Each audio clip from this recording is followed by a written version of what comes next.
Started. Et salut tout le monde, c'est Martin34. On se retrouve dans la vidéo tout simplement sur Clash Royale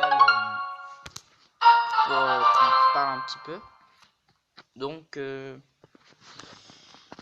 voilà, c'est pour vous parler un petit peu, voilà, de mettre dans mon deck. Je crois que j'en ai déjà fait une vidéo dessus, mais on verra bien. Donc voilà, je vais vous montrer ce deck. En fait, c'est un deck plutôt compliqué à jouer selon moi. Une fois que vous le maîtrisez, il est pratiquement imbattable. Sauf quand il y a des troupes qui sont beaucoup trop puissantes par rapport à vous. En fait, ce deck est très utile. Là, je suis en arène 6. I6. Il me reste quelques trophées et je passe à arène 7. Donc, je suis quand même déjà bien dans les parties. Pardon. Donc, j'aime bien ce deck parce qu'il est pas très coûteux. Comme vous pouvez le voir, coûte que 3 points des 3 élixirs. Enfin, 30 élixirs, on va dire. Enfin, 3,0.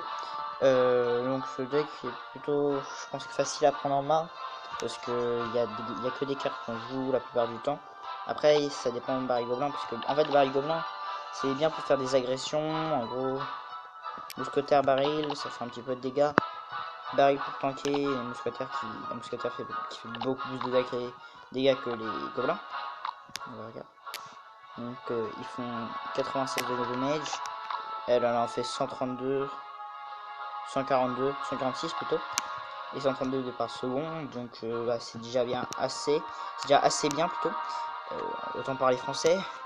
Donc là je pense que après on va un petit peu améliorer cette unité. On va améliorer chevalier. Donc voilà, c'est un petit deck que j'ai trouvé très intéressant à vous montrer, puisque c'est moi qui joue, et voilà. Et je vous ai expliqué les concepts des cartes. Donc en fait, les esprits de feu sont là pour un peu rivaliser face à tout ce qui est aérien. Parce qu'en fait, le contre ultime de, entre guillemets, on va dire, le contre ultime de ce deck, c'est les aériens, puisque comme vous pouvez voir, il n'y a que la mousquetaire, les esprits de feu et la fournaise qui contrôlent l'aérien avec le zap et les flèches. En fait, il n'y a que ces 4 là qui sont là pour contrer, mais en fait, en plus, il n'y a que les esprits de feu qui font quand même assez mal. Je trouve 142 points de dégâts, c'est plus qu'un mousquetaire, et en plus, ils sont 3. Alors, si c'est un fait spawner 3, et là, c'est qu'un seul, alors vous imaginez les 3. Rien que la sorcière, elle a combien de PV? La sorcière, ça défonce, hein, la sorcière. Et je l'ai pas. Donc, voilà. Elle a 500 points de vie, donc deux vagues d'esprit de feu et c'est fini. Capote terminé. Nada. Non, je crois même que ça va tuer. Ouais, pratiquement. Donc le zap qui est là pour temporiser. Le baril gobelin pour faire des dommages, agresser.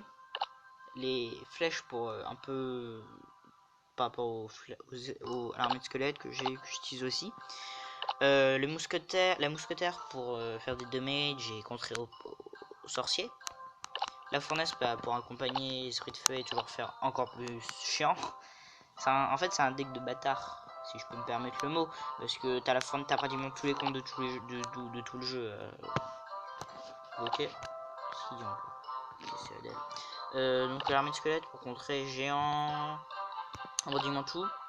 Et la pierre tombale qui est là aussi pour faire chier l'ennemi. En gros, genre, il pose un prince, ça le tue. Parce que le prince, il va foncer dessus, donc vu que ça fait spawner des squelettes, et quand il meurt, ça fait spawner 4 ou 5 squelettes, je sais plus. Ouais, 4 squelettes qui surgissent comme ça pour tuer le prince. Ça marche aussi avec le PK, le chauffeur un peu plus compliqué, le géant, le squelette géant, et le belé de combat. Voilà. Je suis pas très fort, mais c'était pour un peu vous montrer, expliquer mon deck. Après, je pense qu'il est un peu compliqué à prendre en main quand tu sais pas jouer. Mais voilà quoi.